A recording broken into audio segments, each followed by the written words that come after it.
Hey everybody. A couple of things we have to go over before we start this week's episode. One, our episodes are pre-recorded, so last week when we talked about Wuxie World and Kidion being kosher, we understand that that's not really the case now. There's been a lot of drama that's been unveiled, and we had recorded before that had been brought into the public, so we apologize for any incorrect statements in that regard. The second thing is that we do not speak Chinese or Korean. I speak a tiny bit of Japanese, but we're not going to claim to have perfect pronunciation on any of the words in these novels. We are trying our best. Where we have learned things, we have improved, and we will continue to improve throughout the series. So thank you.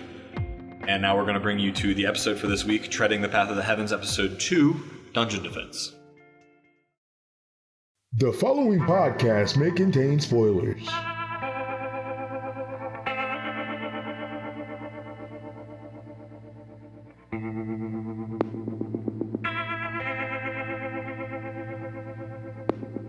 Hello, and good night. This is Reading the Path of Heaven. I am Jonathan Kinney, your host. This is the show where we talk about Asian literature. I talk about Chinese web novels. I'm Richard. I'm the Korean guy. I really love Korean web novels and regular novels. To clarify, Richard is not Korean. I mean, that's kind of obvious, though. I wouldn't say that. I am Bill. I just have a smattering of knowledge. I'm Seth. I don't know anything about anything. You don't know Nothing. It's adorable. Yeah, so part of this is our quest to educate Seth on some of the stuff we love. So his homework for last week was to read the novel, the first 10 chapters of the novel we talked about, Tales of Demons and Gods. So Seth, what did you think? It is a very interesting story. I like very much the concept of being able to relive one's life, especially when it ends in like absolute and utter chaos and destruction, and that's kind of fun. The ability to go back and do it all over. I also think about what I would do if I went back and did it all over, but I don't think it would be embarrass teachers and massage women as much as. You didn't get to the point where he makes the dude piss himself yet? No, I have not gotten to where he makes the dude piss himself yet. That sounds incredible. It is. Now, Seth, honestly, if you went back, you wouldn't use this to humiliate others and massage women? Oh, no. I was already doing that. I just wouldn't be doing it more now that I knew things. I would probably be doing it less so I could focus on the things that I knew. It's alright, we'll get you to read enough of these novels, and then you'll come back and listen to this and be like, what do I mean I wasn't going to be willing to make a guy pee himself? There's a portion of Tales of Demons and Gods if you do decide to go back and go further and continue that quest. Yep. And you'll realize that he's just roasting everyone to infinite power. And does sound incredible. What it is. He's just battle rap the cultivation. It's great. That does sound like a very satisfying show. Book. Whatever. Black and white. Yeah, By the way, just better than a thing that I noticed while I was reading, or every time I searched for Tales of Demons and Gods to look it up to read it more, I noticed that there is a manga. The manhwa? Yeah. It's amazing. Is it really good? No, It's incredibly awesome. good. Okay. No, I actually every few weeks I'll go and catch up to it. It also updates really fast, and it's just following the story, but then they'll throw random splash characters in the background. There's one part where he's doing the test, and Goku's just in the background chilling. I also love that all the it's great. It's got One Piece and Naruto elements. And by Naruto elements, I mean the art is straight up Naruto art. 100%. It's great. Awesome. Except it's like Naruto if Naruto was a super likable main character. Neely is just Naruto if Naruto was competent and didn't suck.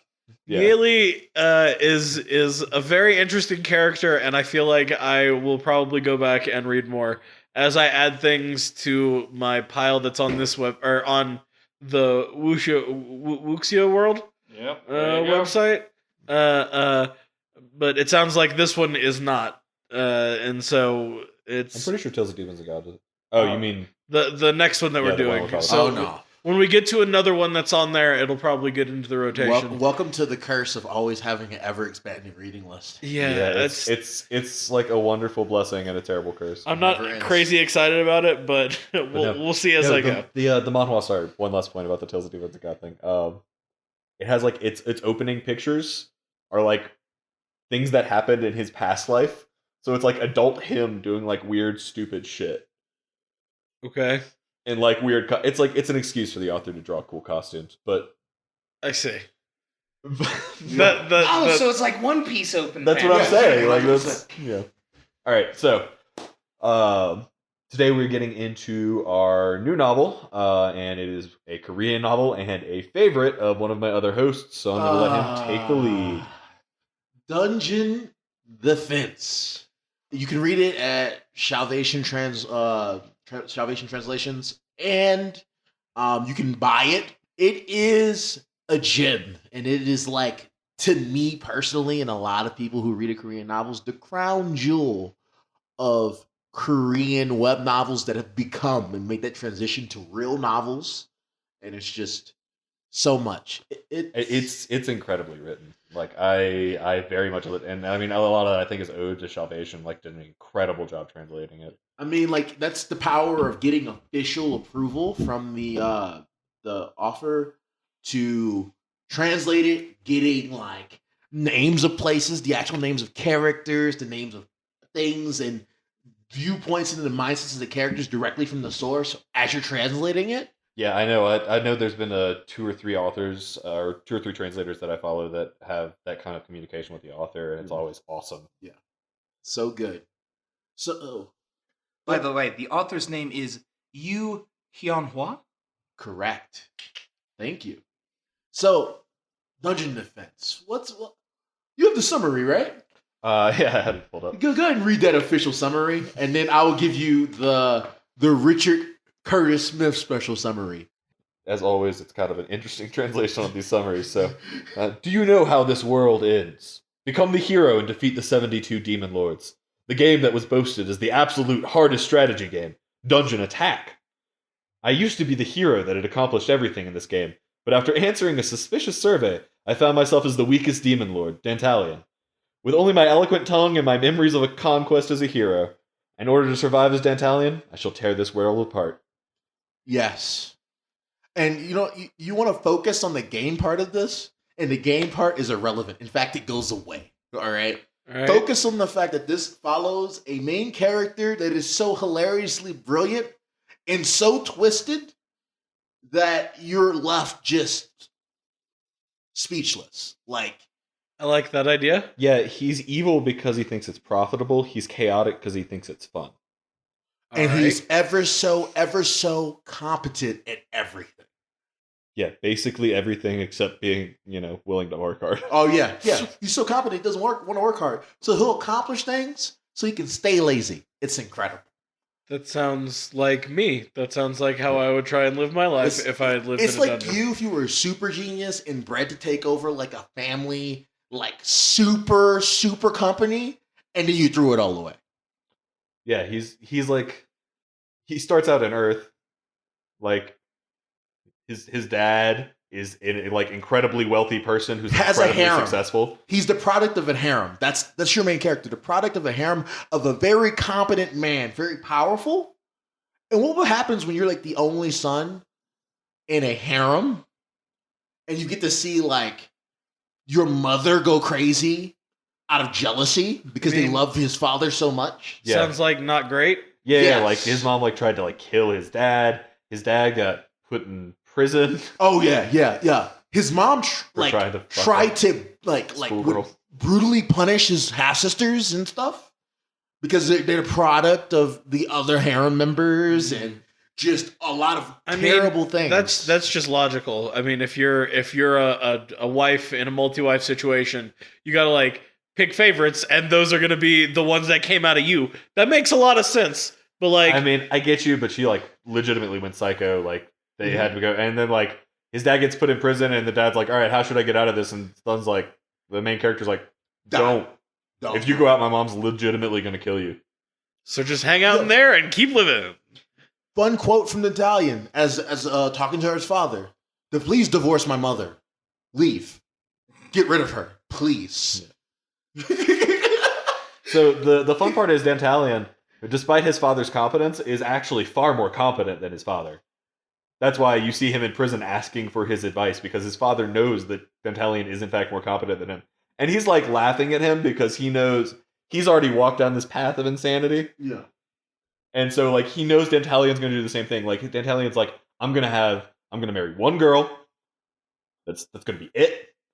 I'm never gonna be faithless and all this bullshit. This is gonna be No harems for me. no harems for Dad. me. And his dad's like, look, good women exist and good men exist, and if they meet, they're gonna have sex. Yeah, 100%. And once you meet more good women, are you really going to waste them? You're going to throw those away?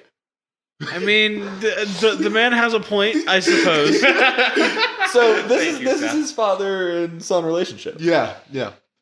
Boy, is it. It's just animosity and just cutthroat. That's what he's raised in. So all of this continues. And after events happen, he rejects his inheritance and he accepts.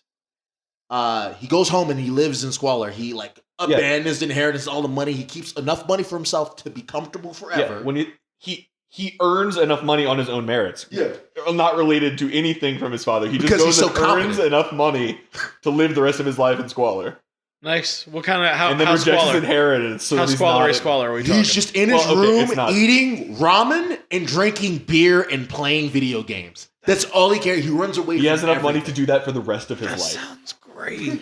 So he's eating convenience store food. I mean, except for that part, I'd probably get tired of that. But keep in mind, he's been in just utmost luxury most of his life. He doesn't need it. Ooh, He just okay. wants to be alone. So he does that, and he's like mantra. He's like, no women. No, man, that's it. Just no women It was like pretty much 18 just that. times. Like, Yeah. No love. No friends. No friends. Doesn't need any of it. He's done. And then he He gets just wants to play games. And then after he's defeats this game called Dungeon Attack, defeats it in every single way possible perfectly. He gets this weird survey. And they ask him a couple questions about a lot of things. Okay. But like one is like, do you know how this world ends? I mean, I would definitely. Was it an open-ended question? Do you just get to Well, type in a no, box? he knows how the world He knows ends the in world Dungeon ends. Attack. Yeah. It's No. not good. Yeah, I mean, like they go over that pretty early in Yeah. the story. Like basically, what happens is there's these 72 demon lords in the game, And one hero, and one hero, and you play the hero. You go through. you defeat- murder all of the dungeons of all the demon lords. Sure. And then you kill the last demon lord, and it's brutal how they explain everything. And all this world is really well defined and everything. And then you realize the demon lords serve a purpose in the world and they keep it stable. So all the demon lords being dead destroys the world. That's shit. what happens at the end of Dungeon Attack. So basically, they ask him a question like, "Do you think you could do it better?" And he's like, "Fuck yeah." Of course, I I'm could. super competent. Of course I could. I'm really You guys good are at a life. video game. and then Sanzai X showed up. And then I'm not going to spoil that because this is a fun introduction to how smart Dantalian is after that moment happened. All right. But keep in mind, we call him Dantalian, and that's the name of the weakest demon. Well, the weakest demon lord. Okay. Because you never get to know the main character's actual name because he just is Dantalian. He just is who he is. He has no reason to share it because who he was does not matter to him.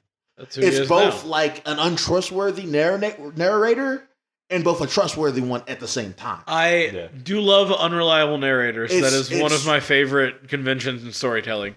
Every character is incredible in this book. Not just Dantalian. Dantalian is next level, but everyone is great. Yeah, Right. you've You have got Lapis. You have you've got the cold assistant who's like basically like was not a leper, but basically had the social treated effect. like a leper, Yeah, like could not be touched. but ever so competent. So she works her way up. There's two competing demon lords that have that control armies and other demon lords. The Mountain faction and the Plains faction, which is both a hilarious joke once you get to that point. Yeah. Hell, even their Not arguing named, yeah. is like next tier. The book doesn't describe it in full, but it will let you know. They go on for hours. Yeah, they just curse at each other. And one of them acts like a lady, and the other one talks like a sailor. The sailor one is looks like a 12-year-old girl. You're like a lolly, but like Awesome. incredibly old, incredibly powerful, incredibly Yeah, dangerous. she's like the most powerful necromancer in the world. That sounds like most children you see walking around in fantasy. I guess not most, but a lot that you see walking around in fantasy and like good company. That kid's probably ancient. This is also a situation where like your main character who's reincarnated in this world gets to choose a power. But the power he chooses is like not a power. Like the ability to sense someone's affection for you. And you're supposed to use this in fights to the No, death that's in great. warfare. No, it is. For him, it's amazing. It's the most powerful power on that list. Yeah. But at the same time, you could have had the power of infinite strength Or like the ability to magic, instant summon things as long as you have the money. He can, or all he this can make stuff. friends with people that do that. Well, no, like, because those are like game features. And he's playing like super hell mode. Yeah. He doesn't have game features. I see. He has to talk his way out of things and mentally destroy people. Which he does. His weapon is his silver tongue. It is his soul. Like, yeah, it is like this story is watching him orchestrate this symphony of chaos. It's like 10 chess games happening at the same time, and he's playing against 10 different people. And just destroying them all, but also making them think that they're all winning. Yes, at all times. Like, it's fantastic. It's this beautiful dance he's playing. And like I'm using these artistic terms very intentionally because this series also has incredibly evocative moments in it. The way they phrase these narratives is not like if you read like a traditional like genre novel translated, it's a little the way the words in the paragraphs are phrased are a little tough. Yeah, because there's a lot of idioms in Yeah, Chinese and like We're lucky Korean translates to English very well. Like just does. That's awesome because as some of our readers, if they tried to read or if they were reading last week's novel, the translation is a little weird. That's just Chinese translation. You'll Yeah. get used to that. Your mind Yeah, starts to just understand and deal with it. you learn it in context enough that you understand You what read they're saying. you when read they enough say it. Tales of Demons and Gods and you just get it. No, I mean, it's feel like I understandable. will Yeah. eventually, and it absolutely is. Sometimes So just there's a stuff lot- throws me for a loop. Yeah, and there's a lot of like propriety and honor in these novels that comes from like ancient Chinese cultures and stuff that like is kind of weird to translate because it's just kind of assumed that you know the natural levels of respect and stuff that are necessary for people in China. Okay. So the translator's trying to explain some of that while they're translating. It just comes off a little tedious sometimes. That being said, like again, it's very easy to get You don't used to. have that hump to get over with Dungeon Defense. In this one, what you have to deal with is the levels of intrigue that this character creates, and the fact that you could be in the beginning of the first volume, and you're on the edge of your seat because of the stress and the drama of it all. Because it's not only a main character's life being on the line from violence, it's a main character that can't defend himself, Yeah, like having to talk his way out of death. pretty much constantly because he's definitely one of those characters that's like the safest place is like the closest place to danger.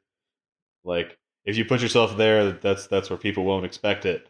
Like, and he's right. Like he knows exactly what to do.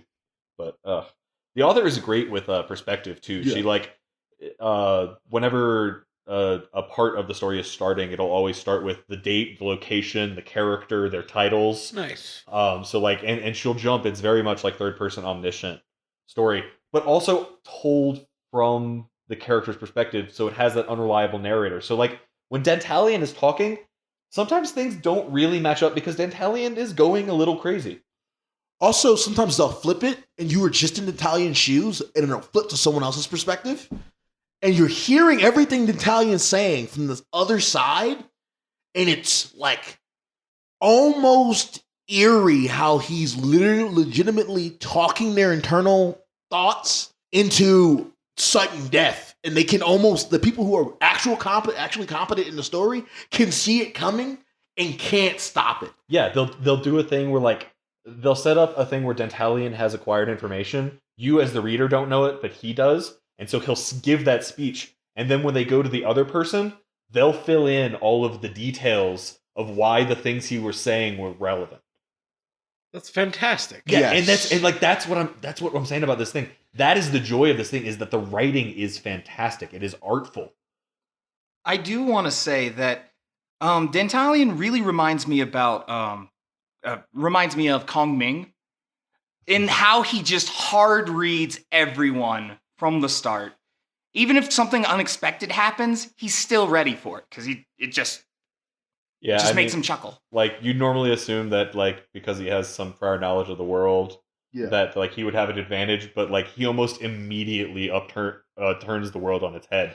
Yeah, none of his prior experience, like beyond like the first volume and only parts of it, does his prior knowledge of the world even matter. Like the innate advantage you have in a reincarnation story is like non-existent here. Yeah, like the only real thing he maintains from that is that there's certain people he has dirt on. Yeah. Because he remembers things from the game? Yes. Yeah. But then there's also really cool things where, like, because he's on the other side, he learns things about the stories of the characters that he thought he knew that, like, completely change their character. Completely. Those are always fun. Like things that were hidden from the hero he played as. That you're like, everything is a lot more messed up in context. Yeah, those are always really fun. I do like those. And there are people that are playing way higher level games than he thought. You thought they were like idiots? They weren't.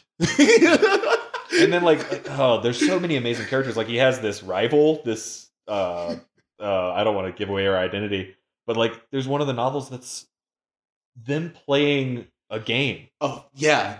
Like they literally meet up in like a parlay kind of center in the middle and play 3 games of Go, like exchanging control of who goes first. And it's incredible. A game of Go is incredible. A described game of Go. It's not even really like it's described in the sense of the characters' feelings and like thoughts as they're playing and like how they're playing and the way they're playing. The way they set up the scenes puts you there. So every feeling between the two characters and the two perceptions of the characters is just, it colors the room. Yeah. And like basically from that point on, both of these characters are perfectly aware of the other character. Like, they understand them, and when they're talking to people in their own private chambers, they are absolutely 100% correct about what the other person is doing. Like, both of them are playing assuming 100% competence of the other player. And their entire interaction was 3 games ago. Because obviously, if they did anything less, they wouldn't be that other person. Yeah, we wouldn't. The respect I had for them would not be there. Because I respect them, that person has to die. That person is too competent.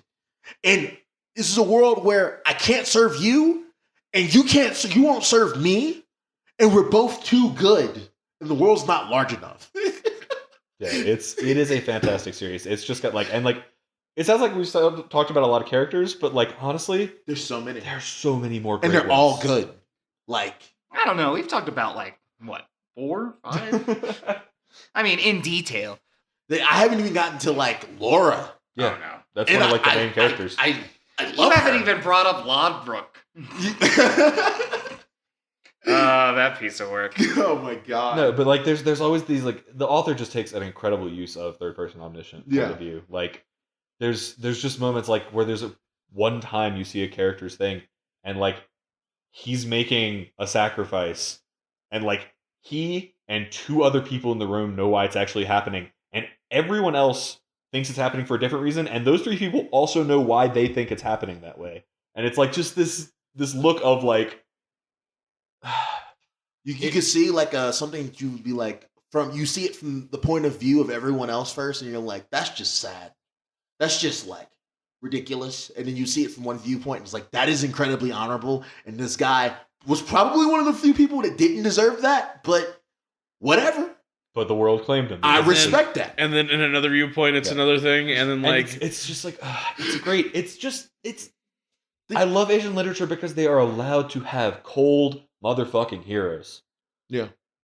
Think Game of Thrones, where it switches perspective all the time, and except like you'll have characters that are even minor characters making an action would have ripple effects that are greater than what happens in Song of Ice and Fire / Game of Thrones. Think Game of Thrones, except you knew what Littlefinger was doing 100% of the time. Correct. There's just a show about Littlefinger, and he was just hanging Yeah. out. Yeah. I would like that show. I do want to say, I don't know how long actually takes place, or how long transpires across Dungeon Defense as it is released right now. I mean, I feel like it's been what? I mean, we could definitely check that by looking at the dates. Yes. But it's been a while. I think it's been like 2 or 3 years. Yeah, I wanted to say like 3. So which brings me to my point of how I don't know if this is a Korean trope, because like this is literally the only web novel of this type that I've read, mainly because it doesn't take place over like hundreds of billions of years. These are just people. Yeah, these are just dudes. No, that's one of the things I like about Korean novels is that typically they're about like a person living a life. Like, it's just it's a guy that like wants to make money so he can live comfortably. He has to do it in a dungeon. That's fun. The dungeons aren't even important in Dungeon Defense. Yeah. It's not. Like, now he has to do it in a fantasy world. Even funner. The game is Dungeon Attack. Yeah. But but now he's in the Demon Lord side. Demon Lord. So now it's Dungeon Defense. Yeah. See? Yeah. That's fun. But it's more like he plays a different game from everyone else, so it only makes sense. They're also talking about giant like human issues, like politics, democracy versus like meritocracy, or like the need for war, but at the same time dealing with betrayal from allies. Like it's also one of the better love stories I've ever read. And Yeah, that's it's weird. Cold, dark love story, and it is surprisingly beautiful. It is incredible. Like this is just a really good book. There's 4 novels out right now. There'll be another one coming out eventually. You guys are selling me on this real good. Yeah, I love it. I absolutely love it. I love it because it is incredibly fast.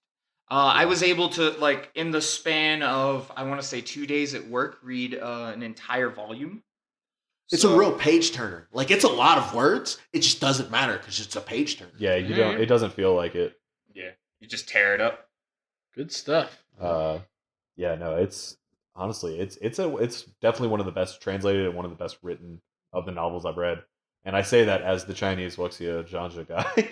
Well, I will definitely have checked this out by next week. Yeah.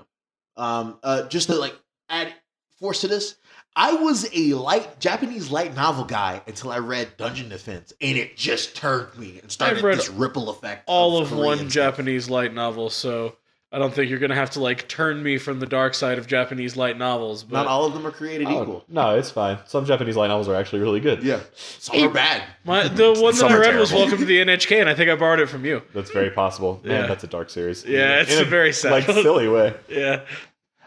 Richard, I do want to ask, as our Korean guy, are there any other Korean novels like Dungeon Defense that you could suggest? There's a couple. So one of the first things you'll see right off the bat when you look at Dungeon Defense, people will recommend like check out Dungeon Hunter. I'm gonna tell you, no, don't do it. Here's what you're gonna do. Check out Breakers. Breakers is started like a few months ago, and it already has like 130 chapters out. It's on Wuxia World now because of the Gravity Tales fallout. Check out Soul Station's Necromancer. Incredible. Another one where it's like a main character. Yeah, I think that was going to be my next one. Like this is like Soul Station Necromancer is like my second favorite Korean novel, and my third would be Legendary Moonlight Sculptor, and my fourth one would be like. Ooh, with as much as you talked about Legendary Moonlight Sculptor, I feel like we have to do an episode on that at some point. Oh, we will absolutely do one. Yes. That is a hilarious. It is incredible. That was great. I could tell stories of that one for 30 straight minutes, and we would still barely scratch the surface of all the crazy bullshit. It wouldn't even be spoilers. It is incredibly long, but it's incredibly good. Yeah, it's the hilarious journey to things, not the events that make that story incredible. Goddamn salt. Adventures of Weed and his quest for money. Yeah. By the way, that's weed because he feels like he's, a weak person trying to struggle out. So, like, weeds are tough and can grow anywhere. That's why. And that being said, it is pretty funny to read a story with the main character named Weed. It becomes laughable because he's not weak at all. Yeah, he's a monster. He might as well be named Tendo Soji. Walking the path of heaven. Oh, shoot. Speaking of Tendo Soji, I think it's time for our last segment of the day. Kamen Rider or web novel. All right, everybody. I think I'm going to get it this time. All right. I am Bill, your host for Kamen Rider or web novel. All right, sure. The 5-minute segment, the 30-second segment that happens at the end of the rest 30 of our seconds. podcast. Are you timing me? No. All right, good. Go ahead. Good. Go ahead. All right. The segment where I question Seth on his Kamen Rider or web novel knowledge, of which he has little to none. For those of you who might have just joined us on this episode, I guess, Kamen Rider is a very long-running Japanese TV series about a guy who rides a motorcycle. Or drives a car. And Or wears a drives a mask. car. Except in one one very time. specific case. Yeah, look it up on Wikipedia. It's a deep, dark rabbit hole that's very fascinating. He kicks things and rides a motorcycle. It's great. Or is space. Or is in space, and that's just... No. Or is a ghost, or a Is wizard, space. or Fruit Jesus. I mean, just Fruit don't worry Jesus about it. is don't. Speaking of, I'm going to give 4 bullet statements, and Seth is going to tell me whether he thinks this is a Kamen Rider or a web novel, and tell me which one if he knows. All right, Bill. First bullet point: deals with strange vegetation. All right. All right.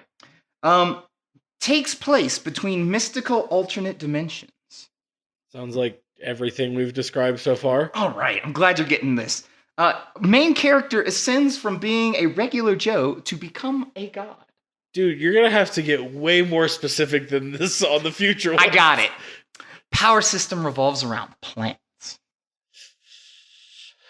I do know that there's a Kamen Rider that is based entirely around oranges. Not entirely. No, the Kamen Rider, that Kamen Rider seems to be orange based. No, he gets also other becomes fruits, other What? fruits. Yeah, dog, don't worry. Watermelon. I can't believe we're not watching. Strawberry. Gun sucks. Screw you. God is trash. All right, Kamen Rider guy. But listen, I just lots of fruits, man. I'm sorry. It was bringing the farm to live in another world. Yep, that's a story about a guy, a Chinese web novel about a guy whose special power is Farmville. Farmville. My mom would give that guy a run for his money. I mean, hers is probably a computer, and his is more like a mystical realm that he can summon things out of. So probably not. But did his start on a computer? I think so, yes. Yeah, okay. But then, Just like, saying. he got transported to another realm. Yeah, so. okay. I don't think my mom could apply those properties to another realm Do quite you so think easily. your mom could murder people with Farmville? I would not put it past my mom. I've seen her get very angry. All right. All right, There you have it, 100% Seth. confirmed, police. If you are looking for the Farmville murderer, look for Seth Thompson's mother. All right. Thank you very much for tuning in, guys. Please leave us a review, and we will see you next time. Good night. All right. Bye. Bye-bye.